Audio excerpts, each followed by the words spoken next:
Assalamualaikum warahmatullahi wabarakatuh. Salam dan bahagia. Perkenalkan, saya Padilla Hairani, calon guru penggerak Angkatan 8 dari Kota Palembang. Dengan fasilitator Bapak Samsul Hidayat dan pengajar praktik Bapak Beni Brahara.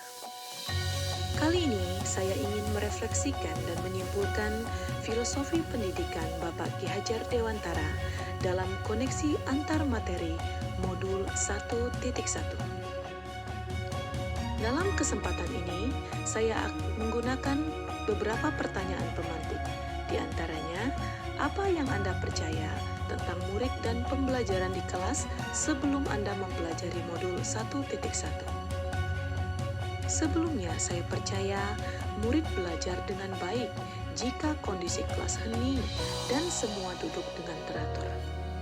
Pada kenyataannya, jika semua duduk dengan teratur dan kondisi kelas sangat hening, maka kelas akan terasa menjenuhkan dan membosankan, sehingga murid menjadi tidak termotivasi dan sulit untuk menerima pelajaran. Selanjutnya, saya juga mempercayai bahwa kemampuan murid dilihat dari aspek kognitif saja. Saya percaya kemampuan murid dilihat saat mereka dapat menjawab soal-soal yang saya berikan. Padahal, seorang pendidik harus menilai murid secara utuh, baik raga maupun jiwanya. Ketiga, saya juga percaya sebelumnya bahwa materi harus tuntas sesuai dengan tagihan kurikulum dan sesuai dengan buku teks yang dimiliki oleh murid.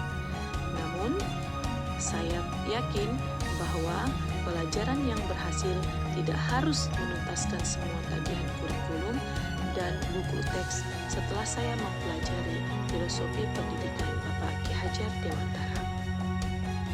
Yang keempat, sebelumnya pembelajaran yang saya berikan adalah pembelajaran yang berpusat pada guru atau teacher center. Namun, sekarang saya menyadari bahwa guru bukanlah satu-satunya sumber belajar. Sesuai dengan perkembangan dan kemajuan zaman, murid dapat mengakses pengetahuan atau materi ajar di mana saja dan kapan saja.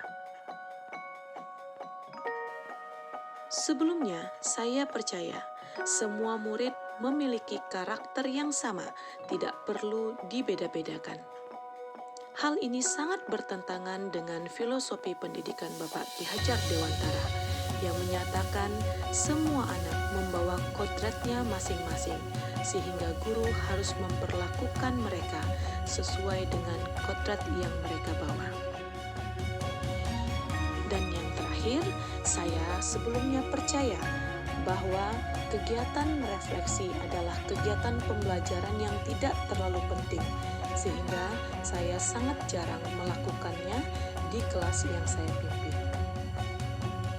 Saat ini, apa yang berubah dari pemikiran dan perilaku setelah mempelajari modul 1.1?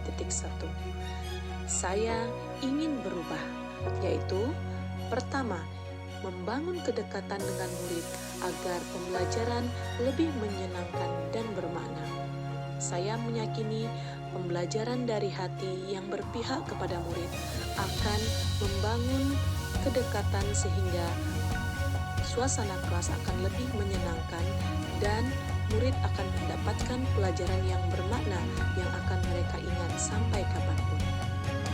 Selanjutnya, saya ingin merancang pembelajaran dengan mempertimbangkan kebutuhan murid yang beragam. Saya akan melakukan tes diagnostik awal untuk melihat kesiapan belajar murid, minat dan kemampuan murid belajar sehingga dapat menentukan langkah pembelajaran yang tepat bagi murid-murid di kelas saya. Saya juga berusaha untuk tidak menghakimi murid karena mereka memiliki bakat dan kemampuan yang berbeda-beda sesuai dengan kompetensi yang mereka miliki. Murid yang terlambat belajar bukan berarti mereka bodoh. Mungkin mereka memiliki bakat atau minat di kompetensi yang berbeda. Lalu, pertanyaan pemantik ketiga, apa yang segera diterapkan lebih baik agar kelas mencerminkan pemikiran Ki Hajar Dewantara? Saya akan melakukan refleksi setiap akhir pembelajaran agar mengetahui kekuatan dan kelemahan dari pembelajaran yang telah dilakukan. Dengan demikian, saya dapat menentukan rencana tindak lanjut di pembelajaran selanjutnya. Selanjutnya, saya akan melakukan penilaian secara holistik atau menyeluruh, bukan penilaian dari aspek kognitif saja, seperti melakukan penilaian portofolio agar dapat menilai siswa secara utuh, baik aspek kognitif, psikomotorik, bahkan aspek sosialnya. Saya juga ingin mengangkat kekuatan sosiokultural daerah dalam pembelajaran saya. Contohnya, dengan mengeksplor lingkungan sekolah sebagai bahan atau materi ajar, lalu mengajak siswa mempelajari budaya-budaya khas daerah sebagai materi ajar yang kontekstual, dan juga menanamkan nilai-nilai luhur adat istiadat yang diturunkan secara turun-temurun dalam masyarakat, sehingga tercipta murid-murid yang dekat dengan sosial kultural di daerahnya masing-masing.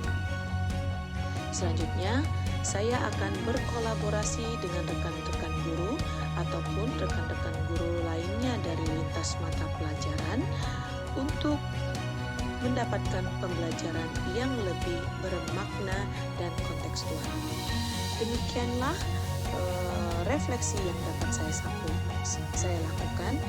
Kesimpulannya bahwa pendidikan adalah kegiatan menuntun murid dengan segala kodratnya, yaitu kodrat alam dan kodrat zaman, agar murid menjadi manusia yang seutuhnya. Pendidikan haruslah berpihak pada murid. Pendidikan dari hati yang tulus dengan menempatkan murid sebagai prioritas utama yang harus dilayani untuk menuntun laku murid yang berbudi pekerti. Pendidikan adalah satu kesatuan dengan kebudayaan. Ki Hajar Dewantara berpesan bahwa pendidikan adalah tempat persemaian benih-benih kebudayaan.